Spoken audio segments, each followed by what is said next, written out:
बड़ी खबर एक आ रही है, बड़ी खबर आ रही है कि सपा प्रमुख अखिलेश यादव ने राहुल गांधी से बात की।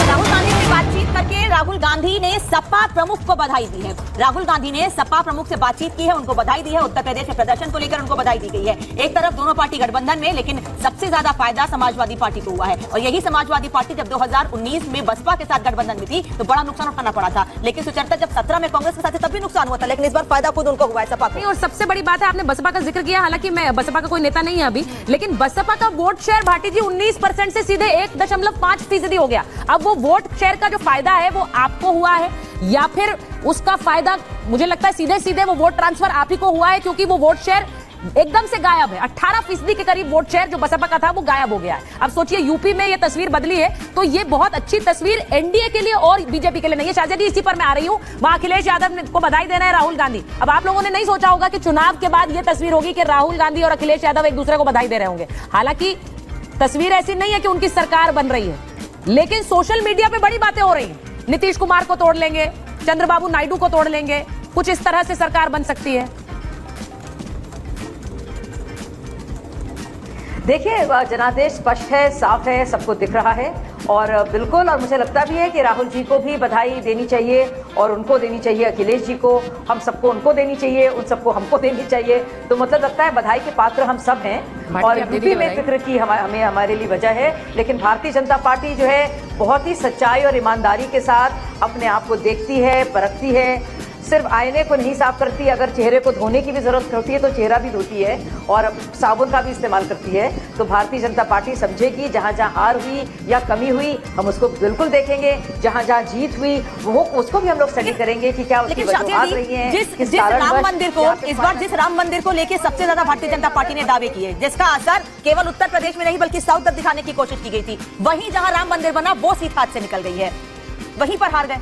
नहीं, मुझे एक चीज मैं इसमें ऐड करना चाहती हूँ ना, मुझे नहीं लगता कि वो एक दिखाने की कोशिश थी, एक इमोशनल, एक कनेक्ट एक आम व्यक्ति का उस राम मंदिर से था, क्योंकि हम अयोध्या भी गए और हम तो चुनाव के दौरान, अनामिका आप भी और मैं भी, हम घूमे भी हैं। तो राम मंदिर के साथ और जो लोग वोट देते थे वो लोग राम मंदिर की बात जरूर करते थे, लेकिन वो जो इमोशनल कनेक्ट है शाहजिया जी, वो वोट में तब्दील नहीं हो पाया आप लोगों के लिए, ऐसा लग रहा है। देखिए राम मंदिर हमारे लिए हमारे संकल्प पत्र का हिस्सा रहा है। हमारी जो सोच है, जो हमारी विचारधारा है, उसका एक अहम और प्रमुख अंग रहा है।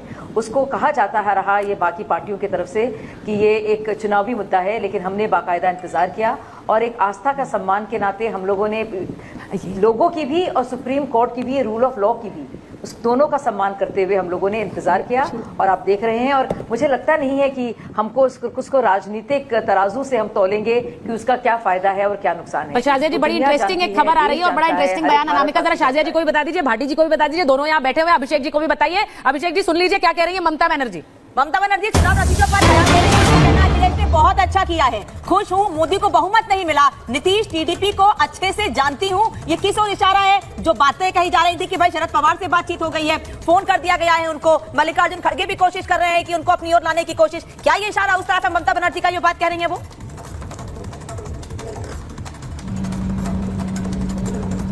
अभिषेक जी, अगर आपको आवाज आ रही है, ममता बनर्जी कह रही हैं नीतीश और चंद्रबाबू नायडू को मैं अच्छी तरह से जानती हूं। आपको क्या लग रहा है इस बयान का मतलब क्या है?